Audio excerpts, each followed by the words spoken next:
Welcome back to the channel and welcome back to another Chelsea game. Of course, Spurs travel to Stamford Bridge on Thursday evening, 7:30 p.m. kickoff. Spurs have only won once at Stamford Bridge since 1990 in league competition. That is just one win in 34 years. Pochettino today has come out and said again that it was amazing working at Spurs, but he will want the 3 points on Thursday evening, of course, because he wants Chelsea to play in European competition next season. Postu has said there is more to think about than set pieces, despite Spurs conceding 7 goals in the last couple of games. Joining me today, though, a very special guest, one of the 6 chasers on the ITV quiz show, The Chase, winner of Mastermind, Chelsea fan. It's just another day at the office. Welcome back, Shaun Wallace. Shaun, how are you? Hi, Chris. I'm good, mate. How are you? I'm good. I'm looking forward to this game. I wouldn't say that I look forward to going to Stamford Bridge, though. It's probably one of my worst grounds, actually. But, Shaun, it's 6 months since you last came on the channel, so thanks so much for coming back. How are you feeling right now as a Chelsea fan? It's been a season of what might have been. A Carabao Cup final, a semi-final in the FA Cup, which we should have won, an inconsistent season. An inexperienced squad who basically need to grow up and need to have some experienced players to actually guide them through. So it's been an underwhelming season. Shaun, at the moment, Spurs are currently 5th. Chelsea are down in 9th. There are 12 points separating the two sides. You've mentioned there a cup final and a semi-final. How would you describe Marcio Pochettino's time at the club so far? Because I read online week in, week out that they don't seem to be very happy. But, from what I see, he has certainly improved the side over the last couple of months. Is that fair? There's no two ways about it. And, any talk about Pochettino being replaced, I hope is going to be wide of the mark. I think he's done a fairly good job in difficult circumstances. Remember, this is a team he's inherited in terms of a squad. None of the signings have really been his signings, and obviously it's been a young team, which, as I say, he's renowned for actually getting the best out of and developing and nurturing, which we saw at Southampton and Spurs respectively. So I think that Pochettino should be given at least one more year to actually really build and galvanise the squad. I still think that we're 1 or 2 players short in terms of experience. We're definitely 1 or 2 players short in the striking department, but by and large, I've been happy with his appointment. I was a bit somewhat taken aback when we played Arsenal last week, Monday, when he tried that back 4 for the first time. I still think you've got to have a consistency in terms of the back 4. I was a bit surprised that he dropped Silva, maybe because Silva was tired of having exerted himself in the extra time at Wembley. But apart from that, I've been quite happy with Pochettino and what he's done. And remember, if we compare him to, say, for example, the early reign of Arteta, when there were calls for Arteta to be dismissed, Arsenal bottom of the league. And if you persevere with a manager and give him time, give him the opportunity to bring his own signings in, then to shape a squad in his own image, in his own philosophy, then you see the fruits of what will happen. Shaun, is he given a little bit more of a hard time because he used to manage Spurs and the fact that... There's no ways about it. Chelsea faithful, are not happy with the fact that he is a former Spurs manager, but I think they've got to see beyond that. Proper footballing supporters, realise that he's trying to do a job and they're not interested in relation to sort of tribalism, petty tribalism, pathetic tribalism. We've got to focus and back this particular manager. But I think Chelsea's problems really stem from the top going downwards. As I said to you before, when I came in November, that Chelsea's scattergun approach to the transfer market has been the root cause of where we are today. We signed far too many inexperienced players on lengthy contracts. So basically, they know that they've got that sort of safety cushion for the next 8 years. Without the threat of being sold or being sort of dropped. And when you're playing a lot of money for these young players, then they've got to play. You've got to justify their existence in the team. And sometimes it's just not happened. Shaun, Cole Palmer has been a shining light since joining from Manchester City. How good is he? Because at the age of 21, 20 goals in the Premier League so far this season, in 28 starts, 4 sub-appearances. He seems to get better and better every week. Absolutely. I call players like Cole Palmer, Phil Foden, Jude Bellingham, I call them street footballers. They are street footballers who play football like they used to play it in the park, and they're translating that to the professional game. And it's wonderful, that maverick approach. It's skillful, it's exciting, and that's why they're really doing well. The one thing I hate to see is when coaching tactics and coaching sort of ideas are basically coached out of them because you've got to play to a system, as opposed to building a team around that talent in order for that talent to thrive and shine. Shaun, what would be a successful season for you? Because, the league position where you are at the moment, I know Chelsea fans are certainly not used to that, in recent times. But and also, as we mentioned, you were in a cup final, in a semi-final as well. I just wanted to get your thoughts on the League Cup final, because what an opportunity that was to put a trophy in the cabinet for Pochettino. Well, absolutely. And sad to say, again, Chelsea froze in extra time. It was just young kids coming on for Liverpool and basically, shoring up. That Liverpool midfield was spent with 15 minutes to go, and we did not capitalise on it. The same was also true, Chris, for the game against Manchester City. Manchester City got knocked out of the European Cup after having played a hard game against Real Madrid. We were deep into extra time, went to a penalty shootout. So half of their players were tired. And Chelsea started really, really well. But, sadly to say, once opportunities are presented to them, they just did not take them. Yeah. Shaun, apart from Cole Palmer, who, of course, has been your standout player this season, who should the Spurs fans look out for on Thursday evening? Who has been, standout performers in this team for you this season? Our right back Gutso has been very, very good. But I must say, I've not been impressed with the two centre halves we've had. They're young, they're experienced, but I saw Balashide against Arsenal, and he looked like a rabbit caught in the headlights. He just did not want the ball. Our number 2, whose name, as I say, has escaped me, for a big lad, he just doesn't challenge for the balls. And the one thing I'm really worried about so far as set pieces is concerned is 2 centre halves who do not challenge for the ball. We're vulnerable. The one player, apart from Cole Palmer, I really have been impressed with, apart from our right back, is our goalkeeper. And I'm glad that Pochettino stuck with him, because I think he's been really, really, really good. Really good. Shaun, what have you made of Spurs this season? Because it's fair to say that Chelsea, that game, that 4-1 loss at the Tottenham Hotspur Stadium back in November, it derailed our season. Okay, I think I said to you before, Chris, I love Andrew Postecoglou.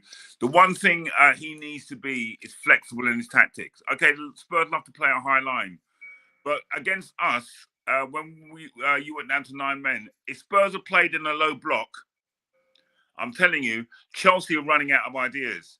They're definitely running out of ideas. And it's a horrible thing for me to say, but Nicholas Jackson scored the worst hat-trick I've ever seen in the Premier League. I agree. He scored the worst hat-trick in the Premier League, all because of the fact that Spurs refused to actually change their tactics. And I think that's going to be an Achilles heel going forward for Spurs, because you've got to be flexible, especially when you're challenging for honours, especially when you go into Europe. Okay, I think a standout signing for you guys has been your centre-half, Mickey van der Ven. He's been really, really good. Yeah. But we saw against Newcastle, although he's got pace, Alexander Isak showed a bit of cuteness, a bit of nous, and he just, ran rings around him in terms of pace, in terms of positional sort of, standing on his last shoulder and just peeling off and just getting away from him. So I'll tell you who has gone off slightly off the boil is James Maddison. James Maddison's not been the same player since he came off injured against us. Yeah. He was out for 3 months. Sometimes it takes you a while to get back into your groove. And to be honest, I think he should be looking over his shoulder in terms of an England place for the Euro 2024. I still think he'll make it, because I like Maddison. He's a very, very good player. And if he actually concentrates on what he does best, playing in between the lines, linking up with the front two and playing that sort of cute ball through to Son and the other centre forward, Richard, then you can do something. But I think it's going to be an interesting game tomorrow. Very interesting. Shaun, what players do you fear from this Spurs team? I do fear a really on-song Maddison. Obviously, Song is going to be very, very dangerous. As I say, if he'd have taken that chance against Arsenal the other day, it would have been a different story. I was very, very impressed with Ramiro, who seems to have grown up a little bit in terms of his temperament. Yeah. And if he plays like that, Spurs are going to be very, very difficult to break down because, as I say, the one thing with our Chelsea forwards, we're inexperienced. But the one person who can, unlock a chance for us is going to be Cole Palmer. Shaun, what do you make of the comments from Ange Postecoglou? And he said this a number of times now. In 12 months' time, he wants Spurs to be challenging for the Premier League title. I don't see why not. I still think that Spurs are about 2 players short of being a really, really good side. They started fantastically well. As I said to you before, the wheels came off when you lost to us. And as I say, that was the start of a sort of inconsistent period for Spurs. It's been up and down, up and down. 1 minute they're fourth. 1 minute, they lose a game, then they win a game, then they lose a game. So what Spurs need to do is, have that consistency.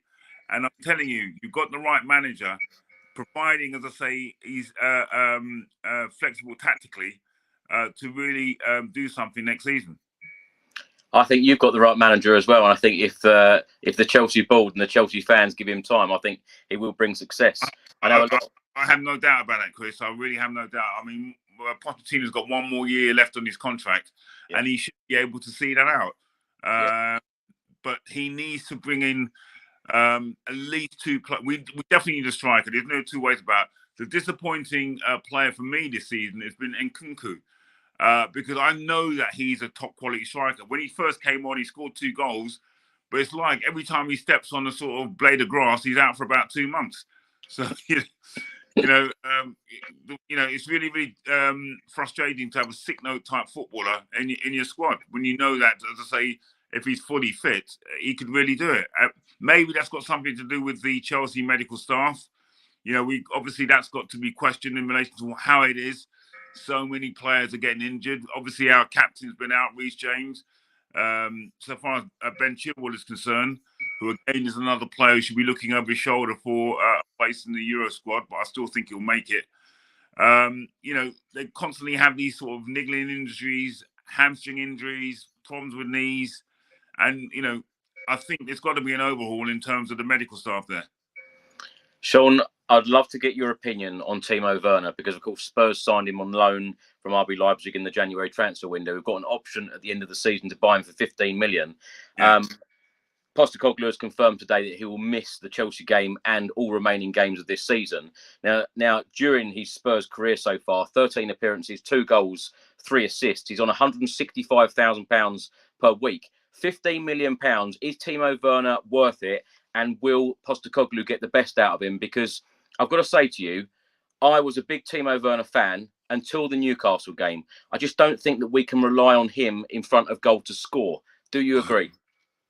Listen, if I could take you back to the 29th of May 2021 in Porto, when Timo Werner should have had a hat-trick in the European Cup final. As I say, he's far too hit and miss. One thing about Timo Werner, he's fast. He plays on the shoulder, but sadly, he runs in straight lines. He doesn't actually bend or arc his run. I still think with the right manager, with the arm around the shoulder, I still think, Spurs could be a good fit for him.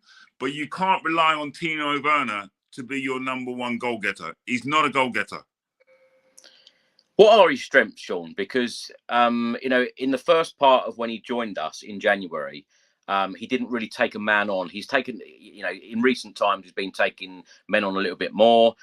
He puts in that cross. But what would you say his key strengths are? Because when you're thinking about Spurs are going to be playing in Europe again next season, whether it would be the Champions League or the Europa League, he does have great experience in European competition. He does. If you look at his sort of trophy haul, he certainly does. But Timo Werner has got pace. He needs to add guile to that pace. He needs to add a bit of football nous to that pace. And if he added that to his game, we'd have an exceptional footballer. I personally think that Werner went to the wrong club when he came to England. He should have gone to Liverpool. If he'd have gone to Liverpool, I think you'd have found that somebody like Klopp would have really best out of him. Thomas Tuchel, great manager, and we miss him dearly. But being German, you'd have thought he would have got the best out of him. He didn't. Kai Havertz, we could say the same thing. Kai Havertz wasn't used as a proper player in the mold I thought he should have been playing. He should have been playing behind the front two. He was not a striker. But what you're seeing now at Arsenal, he's getting great service from great players. And if you get that and you take your chances, you're going to score goals. So I still think with Timo Werner, he needs to add nous and cuteness to his game. And you've been an exceptional player. And don't snatch at your chances. Sometimes he just snatches. Of course, Shaun, Spurs have had no European football this season. And as I said, hopefully it will be Champions League or Europa League next year. What would be a successful season now for Chelsea? Because you could get a Europa Conference League spot. Would you want it? No, not at all. Not at all. I don't want Chelsea to have European football at all at this stage. Because I still think we still need to develop as a team and grow as a team. And I still think if you add Europe to that mix against young players, it's going to tire them out. They don't have the experience. They don't have the cuteness to play European football. We don't have experienced leaders in the squad to play European football. So for me personally, I don't want Chelsea to be in Europe for now. Not for now. Shaun, how would you describe the last 3 months? Because when I look at the Chelsea results, February, for example, you lost 4-2 at home against Wolves. You beat Crystal Palace 3-1 away. You drew 1-1 against Manchester City. Then going into March, you drew 2-2 against Brentford, beat Newcastle 3-2, drew 2-2 against Burnley. And then in April, beat Manchester United 4-3. What a game that was at Stamford Bridge. Drawing 2-2 away at Sheffield United. Then beating Everton 6-0. Days later, losing 5-0 away at Arsenal, and then going to Villa Park, drawing 2-2, where really you should have won that game with that last-minute goal. Well, okay, let's just touch on that last-minute goal. I'm a Chelsea fan. I personally thought that was the right decision because there was a nudge. I appreciate your honesty. I thought there was a nudge. But in saying that, when you looked at the Arsenal game the other day, there was a similar incident. There was a nudge which led to a goal, and a goal was given. So the consistency in terms of refereeing decision-making is the issue here. I didn't think that that goal stood, and I thought that it was a correct call not to allow that goal. But what encouraged me is that Chelsea have the ability to raise their game against the top 6 sides, and we've done really, really well. Again, apart from the sort of drubbing from Arsenal and the thumping we got from Liverpool, we have performed really well against teams above us in the league. What's been Chelsea's problem, Chris, is the total lack of consistency. And I'm telling you now, if we didn't have Cole Palmer in our team this season, Chelsea would be in a relegation scrap. Week by week, though, Shaun, certainly, those results that I've just read out to you the last 3 months, have you seen improvements? Can you see slight improvements that Pochettino has been implementing to improve this squad and improve this team going forward? Yeah. And you can see that, especially our sort of the way we set ourselves up tactically against the bigger teams. Yeah. But what Chelsea have a tendency to do is that, and it comes with experience. You've got to get it over the line. We're playing well against Burnley. We didn't get it over the line. We're playing well we're taking the lead against Sheffield United. We didn't get it over the line. So it's all about when you take the lead, and for yourself, Chris, when you take the lead, you've got to have that cuteness, you've got to have that experience in order to actually get it over the line, in order to actually get the points. And at this stage of the season, it's points, not performances, what counts. Shaun, what is it about Spurs going to Stamford Bridge and the struggles? Because I tell you what, the amount of times I visited that place, come away very, very disappointed. 1 win in 34 years is just incredibly bad. Well, it's hard to explain, Chris. You know, especially it's a hard one to call. Certain teams have certain hoodoos against certain clubs. I don't know. You know, ever since we've had that sort of long unbeaten run against you guys, both home and away, it's just been one of those things. And, you know, Spurs sometimes come to the ground thinking that they've lost the game before the ball's even kicked.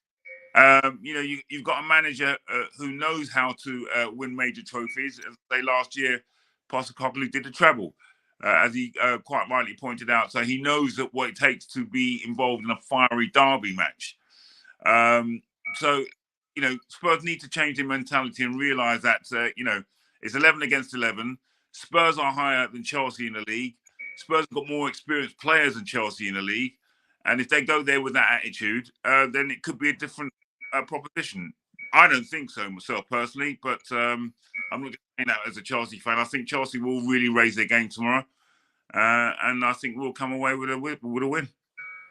I'll get your score prediction right at the end. I can tell you're sounding confident already. I'm going to probably regret asking you this, but favourite memories of this fixture? My best memory will always be in 2002. We played you 3 times in 10 days. We had to play you in the FA Cup. We had to play you in the League Cup semi-final. And we had to play you at your ground in the league. Now, you beat us 5-1. I think I told you about this before, Chris. Remember, you beat us and you went to the League Cup final that year and you lost to Blackburn. That's right, but yeah. Either side of that game, we beat you 4-0 at home and we beat you 4-0 away. And that was fantastic. One of my most treasured ones was when Christian Gross was the manager. And he came in waving his sort of travel card saying he's got zone 1 to 6. And we went there and we hammered you 6-1. And Tore Andre Flo's got one of the best goals I've ever seen, where he lobbed the keeper from wherever it was. So they've been exciting games. Another one was when we were the last minute goal by William Gallas in 2006. That was really exciting. I love that because Spurs are really playing well. You know, Gallas scored that fantastic goal. The downside in terms of Spurs victory, I can't get over the first time you beat us when Aaron Lennon got the winner in 2007. And that was the beginning of the end for Mourinho in terms of getting back. And I'm still smarting. As I said to you before, Chris, we've had this chat off air. When you beat us in the League Cup final. And I don't care. When the referee blew that whistle and the ball crossed the line, listen, as far as I'm concerned, that was a goal. But never, you know, it's been great. It's been really good changing between Chelsea and Spurs over the years. The banter's good. My mates are all Spurs fans mostly. So tomorrow, as I say, there's going to be loads of sort of chatter on sort of WhatsApp messages. I was supposed to be going to the game tomorrow, but because of the fact that I promised this little charity I was going to host a quiz for them, they said to me, look, Shaun, when can you do this quiz? So I said, right, the 2nd of May. I've looked at my diary. But I didn't know when this postponed fixture was going to take place. Yes. I prayed in the sky. I said, please, Lord, please don't have it on 2nd of May. And what happened? What day did they have it? 2nd of May. So tomorrow, I'm just going to avoid the result.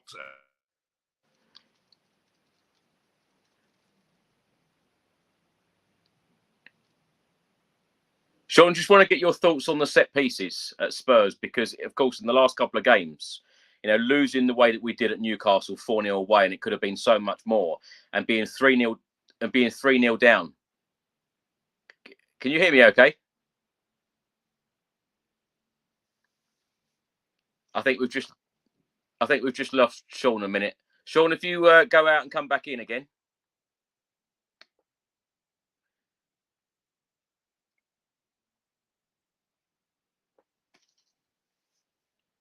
Are you back?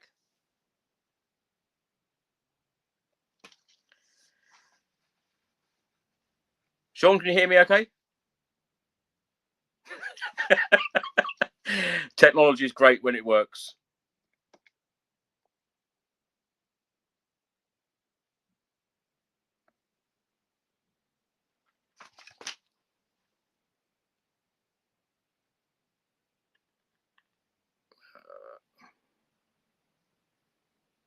You can hear me? No. If you go out and then come back in. Yeah.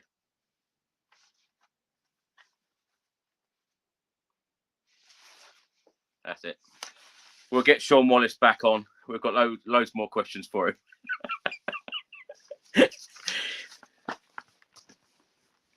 So, for those of you watching on YouTube, please do let me know your score prediction for the Chelsea v Spurs game on Thursday. It should be a very entertaining game. Of course, we know how difficult it is Stamford Bridge for us Spurs fans over the years. Shaun, are you back? I'm back. Yeah, sorry about that, mate. Lovely. I just wanted to get your thoughts on Tottenham's last couple of games, particularly the set pieces, because, you know, we had that Newcastle game away at St James's Park. It finished 4-0. It could have been so many more. We had a 2-week break. And then, of course, that Arsenal game, 3-0 down at half-time, 2 goals from set pieces. Shaun, what have you made of Spurs in the last couple of weeks? Well, either Arsenal have got cuter and smarter. I mean, Ben White was basically blocking the goalkeeper, sort of, trying to sort of make him discomfort in terms of pulling at his gloves. And the worst one was the first goal. I just don't know what the Spurs defenders are doing. If you're zonal marking, you've got to actually stand square on so you can see where the players are coming from. They're all looking forward. And they don't know where these Arsenal players are rushing from, which I found totally, strange. And the next thing you know, Højbjerg's caught unawares and he's headed it into his own goal. But so if you don't learn from that, the next set piece, again, I could see what was going to happen. Spurs were basically, this zonal marking, which Spurs seem to have adopted. I don't know who their set piece coach is, but he really should have had a major debrief in relation to conceding 2 really soft goals, which could have been avoided, especially the first one. The guys that work on set pieces is Jedinak and Ryan Mason. So it's going to be interesting to see how that works going forward, because he said, even in the press conference today, we've got more to think about than set pieces. Shaun, Tottenham's remaining games in the Premier League: Chelsea away, Liverpool away, Burnley at home, Man City at home, Sheffield United away. Would you expect Spurs to get Champions League football or Europa League football? As it stands, I'd say it's still within Spurs' hands, because I think we've done you a favour by taking a point off, denying Aston Villa 2 points. Yeah. I think, and I'm not just saying this, I think that Spurs can beat Man City. I genuinely do, because of the fact that they've known how to beat them in the past. They beat them last year.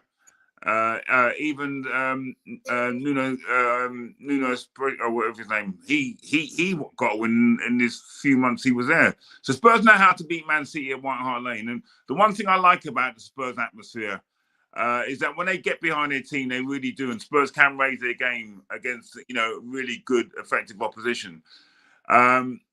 Liverpool are a bit on a slump, so I think Spurs can catch them unawares. I would expect you to beat Sheffield United, because they're already doomed. They're already, preparing life for it in the Championship. So it's not, Spurs are not out of it in terms of Champions League football. It's going to be a hard thing to call. If you beat us tomorrow, then you stand a really good chance. But we're going out of our way to make sure that doesn't happen. And even if we do beat you, I still think Spurs can still achieve Champions League football. Shaun, how confident are you feeling ahead of this game against Spurs? And give me your score prediction. I'm not confident, but we are at home. History's with us. We've got a young team. They are going to be up for it. We've got an ex-Spurs manager who obviously would have taken great delight with the victory in November. It would be nice to actually do a league double over Spurs. And I think it's going to be a tight game. But I'm still thinking that we can win 2-1. Do you know what? When I look at your score lines from the last 3 months and the way that Spurs can score goals and concede them, I think this is going to be an entertaining 3-3 draw. I'm going to go big, a big scoreline. Shaun, just wanted to ask you about your book that you published in 2018, Chasing. Yes. Is there much football content in there? If anyone? Oh yeah, absolutely. Because the three things which define me, Chris, is my love of law, my love of learning, and my love of football. So obviously, I talk about the one my greatest ever game I played in the Brent Cup final in 1978 when I scored a hat trick and ended up on the losing side. So I would urge people to read it. They really would enjoy it. And obviously, I had pretensions of wanting to become a professional footballer, telling everybody that I was going to play in the World Cup alongside Gary Lineker in 1986. I got as far as Hendon reserves, and obviously, choosing football as a subject to mastermind. So it is a really good read because I everybody knows my love of football, and you'll find it sort of permeates throughout the book. Lastly, Shaun, just wanted to get your thoughts on VAR this season because, of course, you would have seen Michael Oliver be right in front of that challenge on Ben Davies at the weekend, which just seemed so clear cut. He was just yards away. Of course, it got overturned by VAR. The penalty ended up being given. My concern is that Michael Oliver, I've always seen him as probably the best referee in the Premier League, and when he can make a mistake like that, what do you make of the others? Well, as I say, I think that VAR has basically taken away a referee's decision to actually referee the game. I think I mentioned to you before, Chris, the one thing I loved about football is based on great skill and human error. People are going to make mistakes. But if you make a chronicle, or if you make a sort of a blunder, like we've seen some of the decisions so far as VAR, it would be fair to say Liverpool v Spurs. I thought Spurs got the benefit of the doubt there when it should have been an onside goal as opposed to be given offside. The one thing about football is subjective. If you're going to apply VAR, then I suppose that's the way you can bring artificial intelligence into it in terms of drawing the lines as opposed to a person sitting in the gallery and deciding where to draw the line. So I think if you're going to use AI in football, you could use it that way in terms of drawing the lines as opposed to a human basically determining, whether or not somebody's boot or arm puts them in an offside position. I've never been a fan of VAR because, sometimes when people in the gallery who are not playing actually in the field as they're seeing it tell you to go and review the decision, 9 times out of 10, it's taking away the referee's ability to referee the game. Only a couple of times have I seen a referee basically say, look, I've looked at it, I'm staying with my on-field decision. And that's what I love. When referees referee as opposed to being dictated by VAR. So if they gave you as a football fan the choice to keep it or bin it, you would bin it? I'd definitely bin it. Yeah. Who do you think will win the Premier League this year? It's a horrible thing to say, but I didn't want them to win it. No, don't say it. City, and unless Spurs raise their game, it's going to be another record-breaking win for Man City. I think it might be a good idea for Postecoglou to perhaps play the under-21s or play the youth for the Man City game. What do you reckon? No, I want Spurs to really go out of it. And it's a question that, listen, Spurs have got a lot to play for. They've got a lot to play for. Yeah. It's in their hands. Villa can collapse. So it's true. Hopefully the game's going to be exciting and entertaining. As long as Chelsea don't lose tomorrow, I don't think I could take a sort of Spurs victory at Stamford Bridge. It was bad enough in 2019. I'll never forget that day, April the 1st, 2019. 2 great goals by Eriksson and Dele Alli. Chris, I was in a darkened room for about 8 hours. That was a good day. That was a great day. Shaun, lastly, a little bit about yourself. Obviously, you've been filming The Chase again today. I know you can't tell us anything about that, but what are you up to at the moment? Mainly doing The Chase. Gone back to my legal career as well. So I sort of mixed the two up. Last night, I hosted a big quiz up north. I'm doing another big quiz on Friday up north. So I'm very, very lucky, very, very fortunate, very, very blessed. This Sunday, I'm going to be on Sunday Brunch. and I'm going to West Ham Chelsea on Sunday. So yeah, it's really good. I wanted to go to the Euro Championships in Germany, but I've decided to go to New Zealand instead, going to the Test matches. So I'm gonna be gutted that I'm gonna be missing the latter stages of Euro 2024, but I'll be following it and cheering hopefully England on to Euro success. What do you think of our chances? I think they're good. I think I like Gareth Southgate. Unlike most people's views, I hope Gareth Southgate at least gives it one more try to try and win the World Cup in 2026. I think he should stay because he's good at nurturing players. The one thing I hope he does is to take the handbrake off. And instead of having two holding midfield players, play with a bit of freedom. Take the game to the opposition because you've got good young players. And if they do that, I think they stand a really good chance. Shaun, I know you've probably been asked this question 1,000 times, but I've got to ask, how do you remember all of the information? You know, as I said to you before, Chris, it's all about interest. If you're interested in something, you're going to remember it. Yeah, but when you win Mastermind and you're on the chase, that is so much stuff to remember. It is, but remember, Chris, I think I said to you before, the advantage I have, I'm a trained barrister, so I'm trained to think on my feet. I'm trained to be fearless. I'm trained to research. So I use all those transferable skills into the shark-infested realm of entertainment, and it served me really, really well. And if you're doing something you love, I mean, quizzing's not like working down the mines or working in a factory. No disrespect to those type of jobs, but it's something which is a hobby which has turned into a wonderful profession for me. So if you enjoy doing something that you like and love, then it's not a chore. Shaun, I'm going to put you on the spot now. I know we haven't agreed this or I haven't planned this, but could you give us an interesting fact about Chelsea that perhaps people don't know, or an interesting fact about Spurs, or even this fixture that will come to mind? An interesting fact about Chelsea and Spurs, obviously, in '67, that was the very first London Cockney Cup final. Up until 1974, Spurs had never lost in any cup final at all until they lost to Feyenoord. Until 1982, Spurs had never lost at Wembley until they lost to Liverpool in the League Cup final.